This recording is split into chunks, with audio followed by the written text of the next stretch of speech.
नमस्कार प्यारे विद्यार्थियों, स्वागत है आपका दृष्टि टीचिंग एग्जाम्स में। आज से हम लोग एक नई सीरीज की शुरुआत करने वाले हैं और इस सीरीज में जो केंद्रीय अध्यापक पात्रता परीक्षा है या जो विभिन्न राज्यों की अध्यापक पात्रता परीक्षाएं हैं, उन सभी के लिए विगत वर्षों में जो पहले परीक्षाएं आयोजित की जा चुकी हैं, उनमें जो प्रश्न पूछे गए हैं उन प्रश्नों को हम हल करेंगे, उन प्रश्नों का हम अभ्यास करेंगे। और इसमें सभी विषयों को लेकर, इस सीरीज के अंतर्गत हम सारे विषयों को लेकर, चाहे वो बाल विकास एवं शिक्षा शास्त्र हो या ईवीएस को लेकर चीज़ें हों, गणित को लेकर हों, सोशल साइंस वाली चीज़ें हों, सभी विषयों के विगत वर्षों के जो प्रश्न हैं वो यहाँ हल करेंगे इस सीरीज के अंतर्गत। आज हम लोग शुरू करेंगे बाल विकास एवं शिक्षा शास्त्र से ही, सीडीपी से, और उसमें भी हमारा जो बिंदु रहेगा, जो प्रतिभाशाली बच्चे हैं उनके संदर्भ में, जो सृजनात्मक बच्चे हैं उनसे संबंधित जो प्रश्न हैं जो पूछे गए हैं पहले, उन प्रश्नों को हम हल करेंगे। ठीक है, पहला प्रश्न है हमारा, अधिगम कठिनाइयों से जूझते छात्रों की जरूरतों को संबोधित करने के लिए एक अध्यापक को क्या नहीं करना चाहिए। इस प्रकार के शब्दों पर हमें ध्यान देना होता है। जब जब आप अभ्यास करेंगे तो आपको प्रश्न में यह समझना है कि नहीं पूछा है या आपसे पूछा गया सत्य नहीं है, असत्य नहीं है, कभी दिया होता है कभी नहीं, सदैव, हमेशा, ऐसे शब्दों पर ध्यान देना है। कभी देता है केवल, तो ऐसे शब्दों पर विशेष ध्यान देना होता है। हमसे पूछा गया है कि अध्यापक को क्या नहीं करना चाहिए जब वो अधिगम कठिनाइयों से जूझते बच्चों को संबोधित करते हैं। ए कहता है व्यक्तिगत शैक्षिक योजना बनाना, बी शिक्षा शास्त्र और आकलन की जटिल संरचनाओं का प्रयोग, सी दृश्य श्रव्य सामग्रियों का इस्तेमाल, और डी संरचनात्मक शिक्षा शास्त्रीय उपागमों का इस्तेमाल। एक अध्यापक को क्या नहीं करना चाहिए। अभ्यास करते समय यह ध्यान रखना है कि जब हम अभ्यास कर रहे हैं तो यह हमारा अंतिम मूल्यांकन तो है नहीं, हम तो अपना आकलन ही कर रहे हैं कि हमें यह पता चल जाएगा कि हमारे अधिगम में कहाँ त्रुटि है, कहाँ खामी है, हमें किस क्षेत्र में अपने सुधार करना है। तो जब आप अभ्यास करें तो ये प्रयास कीजिए कि आपको प्रश्न के हर विकल्प के बारे में जानकारी हो। यदि कोई विकल्प गलत है तो आपके पास उसका तर्क हो कि यह गलत क्यों है। यह अभ्यास करने का सही तरीका होता है। अब यहाँ हम एक एक विकल्प पे बात करेंगे, फिर हम देखेंगे सही विकल्प कौन सा है। एक अध्यापक को क्या नहीं करना चाहिए। एक है व्यक्तिगत शैक्षिक योजना बनाना। ये तो अध्यापक को करना चाहिए क्योंकि कक्षा में व्यक्तिगत विभिन्नता विद्यमान होती है और अधिगम कठिनाई से जब कोई बालक जूझ रहा है तो हर बालक की अधिगम कठिनाई भी भिन्न हो सकती है, उसकी मात्रा भी अलग हो सकती है। यदि अध्यापक ऐसे बच्चों पर व्यक्तिगत रूप से ध्यान देंगे तो निश्चित ही वह बालक वास्तविक अधिगम कर पाएगा।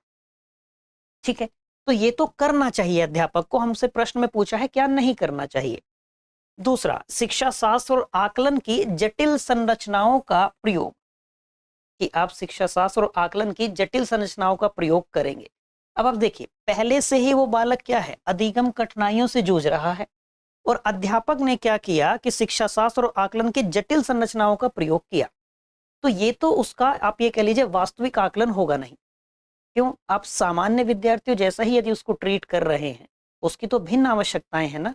वो अधिगम कठिनाई से जूझ रहा है तो उस पर तो विशेष ध्यान दिए जाने की आवश्यकता होगी। तो ये अध्यापक को नहीं करना चाहिए। ठीक है, ये सही है। सी, ये क्यों गलत है। दृश्य श्रव्य सामग्रियों का इस्तेमाल। जो विद्यार्थी अधिगम कठिनाइयों से जूझ रहे हैं, यदि अध्यापक उनके साथ में उनको समझाने के लिए दृश्य श्रव्य सामग्रियों का सही इस्तेमाल करते हैं, कुशलता से उनका उपयोग करते हैं, उचित इस्तेमाल करते हैं, तो इसकी संभावनाएं होती हैं कि बालक वो वास्तविक अधिगम कर पाएगा। बात समझे आप। ये सारा मामला वही हो जाएगा कि जितनी अधिक इंद्रिय सक्रिय हो जाएंगे आपकी इंद्रियां, तो उतना अधिक वास्तविक अधिगम होगा। तो ये तो करना चाहिए, इसलिए ये गलत है। ठीक ऐसा ही कि हम संरचनात्मक शिक्षा शास्त्रीय उपागमों को इस्तेमाल करेंगे, करना चाहिए जब बालक अधिगम कठिनाइयों से जूझ रहा हो, इसलिए ये भी गलत है। तो सही जवाब हमारा क्या है, बी। ठीक है, अगला प्रश्न देखते हैं। पठन वैफल्य, या आप कहें कि पढ़ने में विफल जो बच्चे हैं उनकी पहचान किस प्रकार की जा सकती है।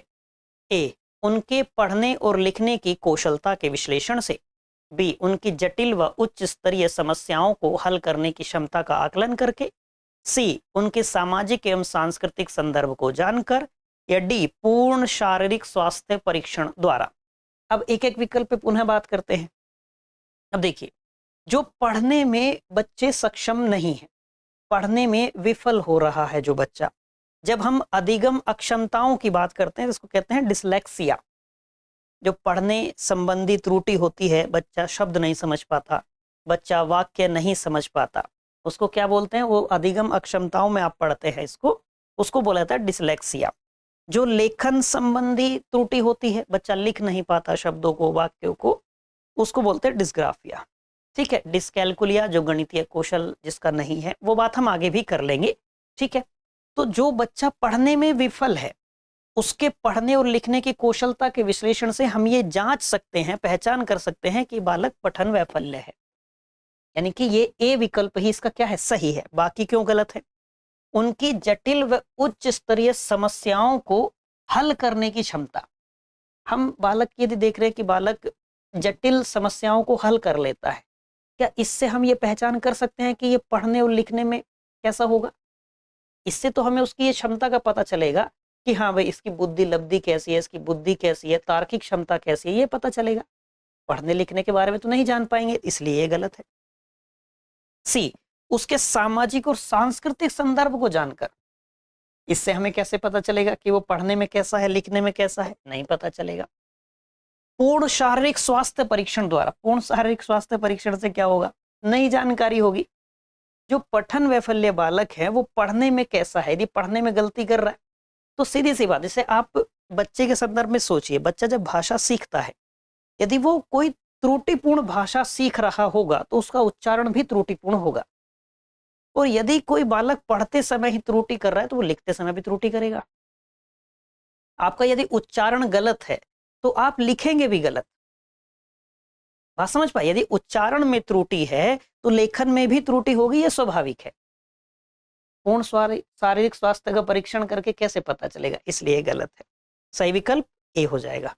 अगला प्रश्न, आंशिक दृष्टि वाले विद्यार्थियों के लिए निम्नलिखित में से कौन सी अधिगम सामग्री उपयुक्त नहीं है?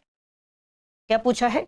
आंशिक दृष्टि बाधित बच्चे हैं जिनको थोड़ा कम दिखाई देता है, ऐसे बच्चों के लिए कौन सी अधिगम सामग्री उपयुक्त नहीं है? ए, बोलती पुस्तकें, स्पर्शीय सूचना पट, बी, छोटी मुद्रण वाली कार्यशीट, सी, बड़े आकार में मुद्रित पुस्तकें, डी, त्रिविमीय नक्शे और चार्ट, मतलब 3D वाले। एक एक विकल्प के अनुसार देखिए। यदि बोलती पुस्तकें होंगी और स्पर्शीय सूचना पट होगा कि वो स्पर्श करके क्या जानकारी है, क्या सूचना है, इसका अनुमान लगा सकते हैं, तो ये तो आंशिक दृष्टि वालों के लिए उपयुक्त है। ये तो आंशिक दृष्टि वालों के लिए उपयुक्त है। बोलती पुस्तकें ये उनके लिए भी उपयुक्त है, और जो पूर्ण दृष्टि बाधित है उनके लिए भी उपयुक्त है। बात समझे? यानी कि ये क्या होगा? ये गलत है। क्यों? क्योंकि हमसे पूछा है उपयुक्त नहीं है। बी, छोटी मुद्रण वाली कार्यशीट, यदि उनको प्रिंटेड मटेरियल जो है, मान लेते हैं वर्कशीट जो है, उसमें प्रिंट जो शब्द हैं बहुत छोटे छोटे लिखे हैं, वो तो उनको और नहीं दिखाई देगा। क्यों? क्योंकि आंशिक दृष्टि बाधित है। तो ये सामग्री उपयुक्त नहीं होगी, बी विकल्प सही हो जाएगा। सी, बड़े आकार में मुद्रित पुस्तकें, ये उपयुक्त सामग्री होगी क्योंकि थोड़ा कम दिखाई देता है, आंशिक दृष्टि बाधित है। हम कक्षा में पढ़ते हैं कि जो आंशिक दृष्टि बाधित विद्यार्थी है उनके लिए कक्षा में क्या करना चाहिए? समावेशी शिक्षा में आप इसको पढ़ते हैं बिंदु को, कि ऐसे बच्चों के लिए कक्षा में उत्तम प्रकाश की व्यवस्था हो ताकि वो सामान्य विद्यार्थियों के साथ में शिक्षा प्राप्त कर सके। अध्यापक अपने स्तर पर यह कर सकते हैं कि उन्हें अपने पास बैठाएं, आगे वाली सीट पे उनको बैठा लें, ताकि उन्हें अध्यापक क्या बोल रहे हैं स्पष्ट सुनाई दे सके। और लाइट ठीक होनी चाहिए कक्षा में। जो उनकी सामग्री है, यदि उसके अक्षर, उसके शब्द थोड़े बड़े बड़े होंगे, वो थोड़ी बड़े अक्षरों में प्रिंट होगी, तो उनको लिए और उपयुक्त रहेगा। तो ये तो ठीक है, ये तो उपयुक्त है। हमसे पूछा उपयुक्त नहीं है। यदि 3D नक्शे और चार्ट होंगे तो वो भी उनके लिए उपयुक्त है, वो स्पर्श करके उसको पहचान सकते हैं। ये भी गलत है। सही जवाब क्या हो जाएगा? बी, छोटी मुद्रण वाली कार्यशीट, ये सामग्री उनके लिए उपयुक्त नहीं है। अगला प्रश्न देखिए, डिसलेक्सिया, अधिगम अक्षमता से प्रश्न है। डिसलेक्सिया में यह करने में कठिनाई होती है। ए, व्यक्त करने में, बी, पढ़ने या वर्तनी में, सी, बोलने में, डी, खड़े होने में। डिसलेक्सिया, अभी हमने बात की कि डिसलेक्सिया क्या है? पढ़ने संबंधी विकार है। अभी हमने इससे पहले कुछ देर पहले बात की कि डिसलेक्सिया क्या है अधिगम अक्षमताओं में, तो डिसलेक्सिया पढ़ने संबंधी विकार है। आपको फिल्म याद आएगी, एक फिल्म बनी थी काफी समय पहले, तारे जमीन पर। उसमें जो वो ईशान है उसको क्या दिक्कत थी? उसको यही तो था, डिसलेक्सिया ही तो थी उसको। वो पढ़ने में उसको कठिनाई होती थी, पठन संबंधी विकार है, पढ़ने संबंधी विकार है, यानी कि इसका सही विकल्प क्या हो जाएगा? बी, पढ़ने संबंधी विकार है। यदि बोलने की दिक्कत आती है तो ये अलग विकार हो जाएगा, इसको बोलते हैं डिस्फेसिया। इसको क्या बोलते हैं? डिस्फेसिया। डिस्फेसिया मतलब क्या हो गया? वाक क्षमता संबंधी विकार आप कह लीजिए। जो व्यक्त करने में, वही बात आ गई कि व्यक्त करने में भी यही दिक्कत आ जाएगी। जैसे खड़े होने में, इसको आप कह सकते हैं, इसको कहा जाता है डिस्प्रेक्सिया।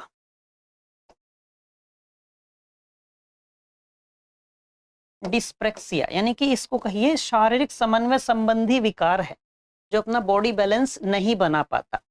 जो बैलेंस नहीं बना पा रहा वो पेंटिंग नहीं कर पाएगा।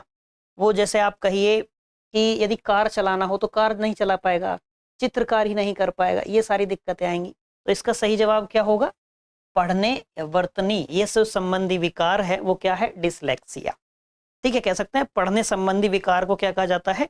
डिसलेक्सिया कहा जाता है। अगला प्रश्न, संप्रेषण संबंधी अक्षमता है। अब हमने अभी बात की संप्रेषण संबंधी अक्षमता के बारे में, यानी कि जहां दिक्कत हो रही हो बालक को बोलने में, वाक क्षमता में। अभी हमने लिखा पीछे ही, बोलने में दिक्कत आ रही है, क्या है वो? डिस्फेसिया है, वाक क्षमता संबंधी विकार। और संप्रेषण में क्या? संचार में, कम्युनिकेशन में, वार्तालाप में, बातचीत में। यदि इसमें ही कोई दिक्कत है, यही वाक संबंधी अक्षमता है, तो इसको क्या कहेंगे? डिस्फेसिया कहेंगे। सही विकल्प क्या हो जाएगा? ए। बिंदु स्पष्ट है यहां तक का? डिसलेक्सिया अभी हमने बात की पढ़ने संबंधी विकार है। डिस्कैलकुलिया जो गणितीय कौशल संबंधी विकार है। डिस्प्रेक्सिया हमने अभी बात की शारीरिक समन्वय संबंधी विकार है। चलिए, तो ए विकल्प क्या होगा? सही हो जाएगा। अगला प्रश्न देख लीजिए, निम्नलिखित में से कौन सा स्तंभ क के बच्चों को स्तंभ ख में उनकी प्राथमिक विशेषताओं के सही मिलान को प्रस्तुत करता है? स्तंभ क में दिए गए हैं और स्तंभ ख में या उसकी वजह से क्या है, वो सारी चीजें दी गई हैं। जैसे प्रतिभाशाली, अधिगम अशक्तता, सृजनात्मक, अवधान कमी, अति सक्रियता, ADHD मतलब attention deficit hyper activity disorder, इसके बारे में है। ठीक है, कि अवधान में कमी है और अति सक्रियता। अब हमें उस स्तंभ ख में से वो सही मिलान करना है, इसके कूट आगे दिए गए होंगे। हाँ, यहाँ है। तो ये तो चारों विकल्पों के बारे में हम आसानी से बता पाएंगे। जैसे प्रतिभाशाली बालक कौन से होंगे? अब यहाँ देखिए, धारा प्रवाह पढ़ने में कमी वाले, मूल समाधानों के बारे में सोचने वाले, आसानी से विचलित होने की आदत है, या डी ये चौथा, शीघ्रता से एवं स्वतंत्र रूप से सीखने की योग्यता। ये कौन होंगे? प्रतिभाशाली बालक होंगे। तो ए का क्या हो जाएगा? हम कहेंगे 4 हो जाएगा। अधिगम अशक्तता, यदि अधिगम अशक्तता है तो बाकी इन 3 विकल्पों में से कौन सा सही होगा? धारा प्रवाह पढ़ने में जिनको कमी होगी, क्या कह सकते हैं? अधिगम अशक्तता है, यानी कि बी का क्या हो जाएगा? 1। सी सृजनात्मक, क्रिएटिव चिल्ड्रन के बारे में है, क्रिएटिव चाइल्ड के बारे में है। सृजनात्मक बच्चों की विशेषताएं क्या होती हैं? कि वो अपने मौलिक विचार प्रस्तुत करते हैं, किसी सिद्धांत, कोई मौलिक सिद्धांत, कोई मौलिक नियम या पहले से स्थापित सिद्धांत की मौलिक व्याख्या, नई व्याख्या प्रस्तुत करेंगे। उनके विचारों में मौलिकता होगी, वो अपनी कल्पना को व्यावहारिक रूप देने में सक्षम होंगे।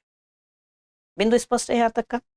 अब सृजनात्मक में क्या विशेषता होगी? कि मूल समाधानों के बारे में सोच सकते हैं, या तीसरा एक हमारे पास बचता है, आसानी से विचलित होने की आदत है। तो इन दोनों में क्या कहेंगे? 2, कि मूल समाधानों के बारे में सोच सकते हैं, तो सी का क्या हो जाएगा? 2। एक बचा, अवधान कमी अति सक्रियता, क्या कहेंगे? ये आसानी से विचलित हो जाते हैं जिन बच्चों में अटेंशन की कमी होती है, अवधान की कमी होती है, और एक्टिव हाइपर होते हैं, हाइपर एक्टिविटी डिसऑर्डर होता है। तो ये ADHD, इसका क्या हो जाएगा? डी का क्या हो जाएगा? 3। तो हम क्या कहें? 4 1 2 3, 4 1 2 3, बी विकल्प हमारा सही हो जाएगा। बी विकल्प हमारा सही हो जाएगा। ठीक है, तो पहला प्रयास यही कीजिए कि प्रश्न हमें आसानी से समझ में आए।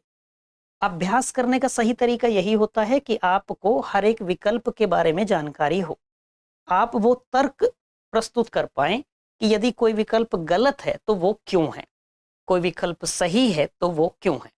अभ्यास करते समय ये प्रयास कीजिए। जब आप परीक्षा में जाएंगे वहां समय बचाने के अनुसार आप क्या करेंगे, फिर कूट के हिसाब से देखेंगे कि भाई ए का 4 है तो ए का 4 किस किस में है, तो आप इसको हटा देंगे आसानी से। फिर आप देखेंगे बी का एक किस में है, केवल एक में है, यहीं तक गए और आपको अपना उत्तर मिल गया।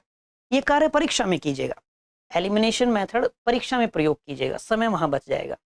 अभी अभ्यास करते समय तो आप अपना आकलन ही करेंगे, तो अभी प्रयास कीजिए कि आप चारों विकल्पों के बारे में जानकारी रखते हो। बात समझे? तो आज हमने बाल विकास एवं शिक्षा शास्त्र से प्रतिभाशाली और सृजनात्मक बच्चों की विशेषताओं वाले बिंदु से कुछ प्रश्नों को देखा।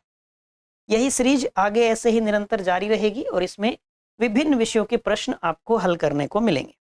हम उम्मीद करते हैं कि आपको ये सीरीज पसंद आएगी। आपके लिए ये सीरीज, इस सीरीज के माध्यम से आप हर दिन कुछ नया सीख रहे होंगे।